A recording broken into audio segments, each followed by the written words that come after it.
ये 8th class का geography chapter 1 resources, जिसको हम हिंदी में संसाधन भी कहते हैं। रिसोर्सेज को क्या कहते हैं हम लोग? संसाधन। तो हम स्टार्ट करते हैं चैप्टर। रिसोर्सेज होता क्या है? पहले हम ये जानते हैं रिसोर्सेज जो वर्ड है वो होता क्या है। संसाधन क्या होता है? Anything that is useful is called resources. जो भी चीज़ें उपयोग लायक हैं वो सारी की सारी रिसोर्सेज या फिर संसाधन कहलाती हैं। ठीक है, जो भी चीज़ें हम लोग यूज़ कर सकते हैं वो सारी की सारी रिसोर्सेज कहलाती हैं। अब सेकेंडली पढ़ेंगे type of resources. Type of resources पढ़ते हैं, जैसे कि देखो तुम लोग, टाइप ऑफ रिसोर्सेज हैं 3 टाइप्स के। Human made resources, natural resources, human made resources, natural resources, human resources. अब जो नेचुरल रिसोर्सेज है हमारा वो 4 कैटेगरी में बटा हुआ है। पहला है on the basis of origin, on the basis of renewability, on the basis of development, on the basis of distribution.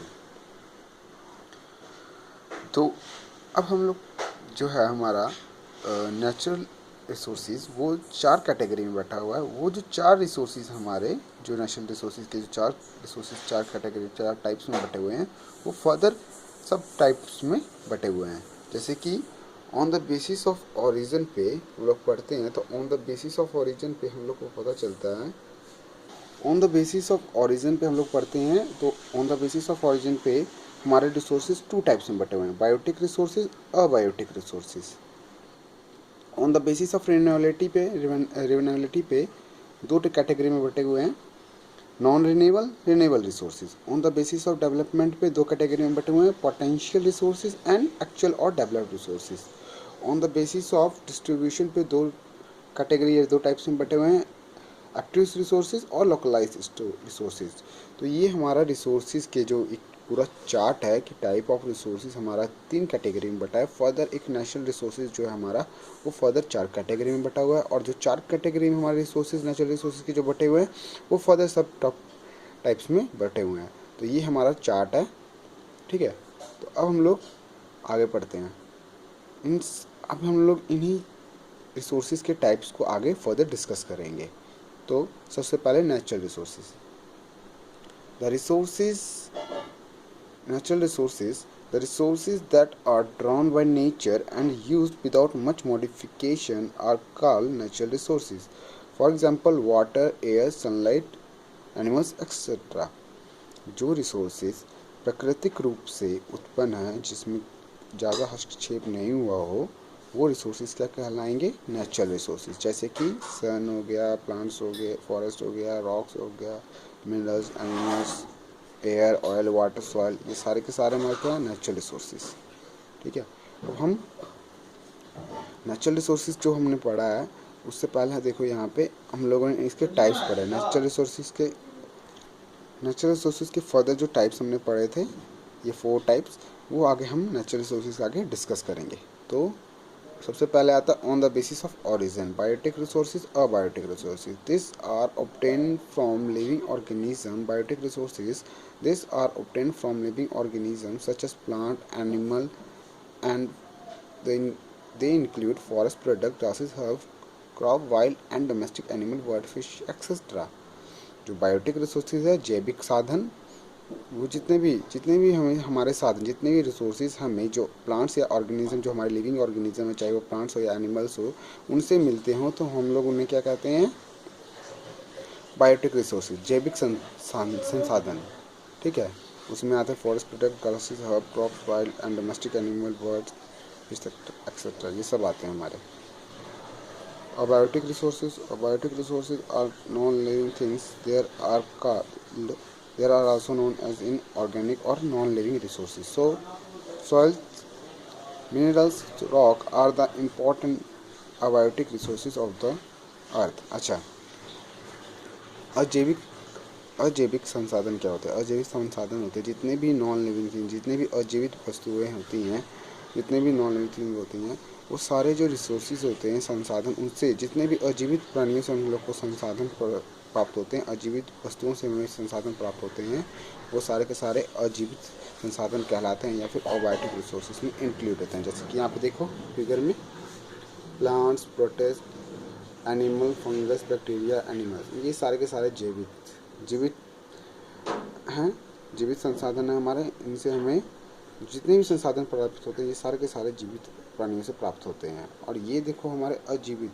Water अजीवित है, सॉइल अजीवित है, एयर अजीवित है, लाइट अजीवित है, मिनरल्स अजीवित है। तो ये जितने भी संसाधन हमें इन चीज़ों से मिलते हैं तो ये सारे के सारे अजीवित कहलाते हैं।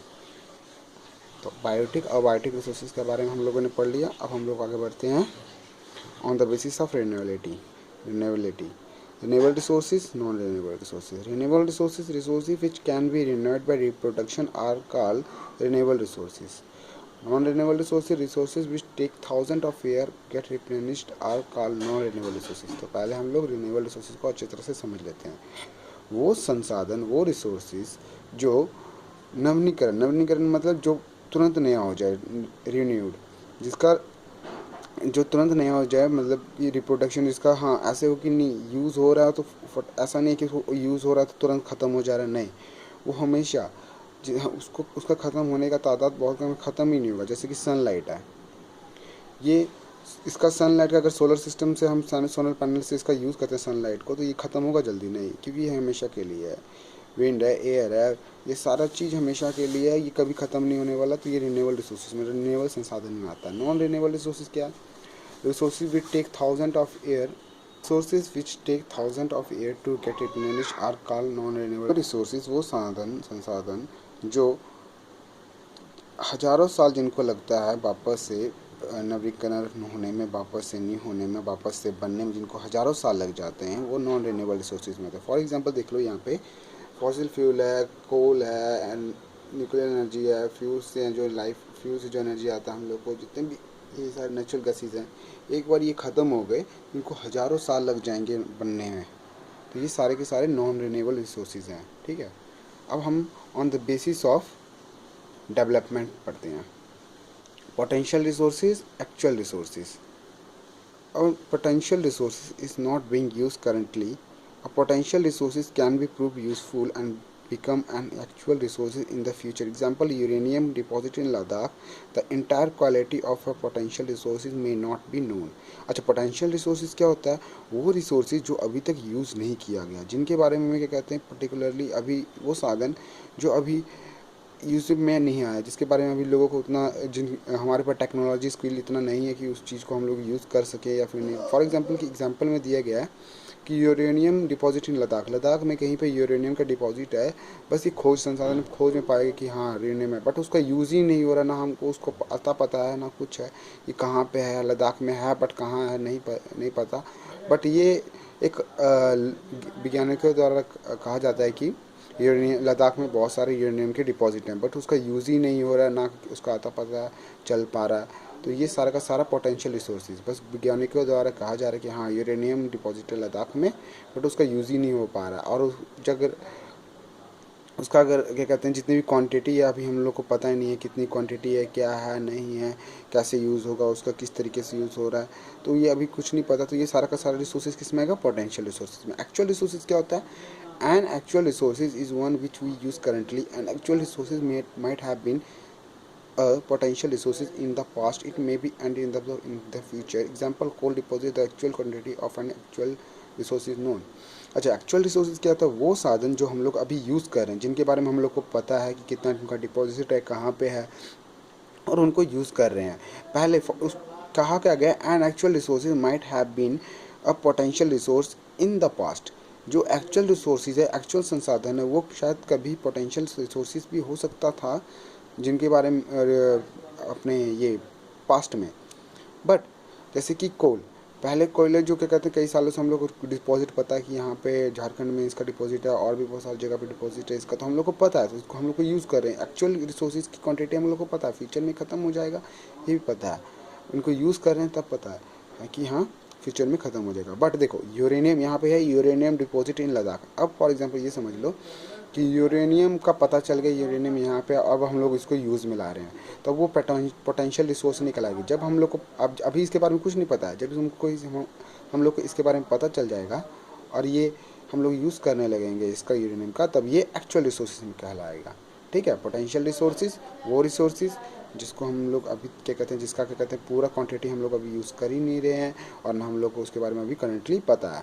और एक्चुअल रिसोर्सेज वो रिसोर्सेज जिसके क्वांटिटी के बारे में एक्चुअल अभी टाइम में वो चीज़ यूज़ हो रही है। ठीक है। On the basis of distribution, वितरण के आधार पर पढ़ते हैं। Actress resources, localized resources. Actress resources क्या होता है? The resources that can be found everywhere in the world is called actress resources. Air, sunlight, wind, water. वो रिसोर्सेज, वो संसाधन जो हमें पूरे वर्ल्ड में, पूरे संसार में क्या कहते हैं मिल जाते हैं, जैसे कि सनलाइट, एयर, विंड, कहीं भी जाओ संसार में, किसी भी कोने में जाओ, तुम लोग को ये रिसोर्सेज मिल जाएंगे। तो ये एक्टिव रिसोर्सेज कहलाते हैं। लोकलाइज्ड रिसोर्सेज क्या कहलाते हैं?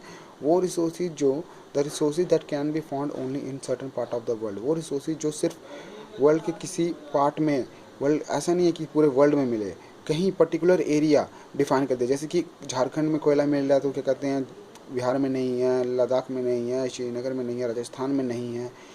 तो सनलाइट तो ऑल ओवर वर्ल्ड मिल जाएगा। कोयला, कॉपर, आयरन, इनका पर्टिकुलर एरिया होता है कि हाँ यहीं पर है, इनका क्या कहते हैं मिनरल्स पाए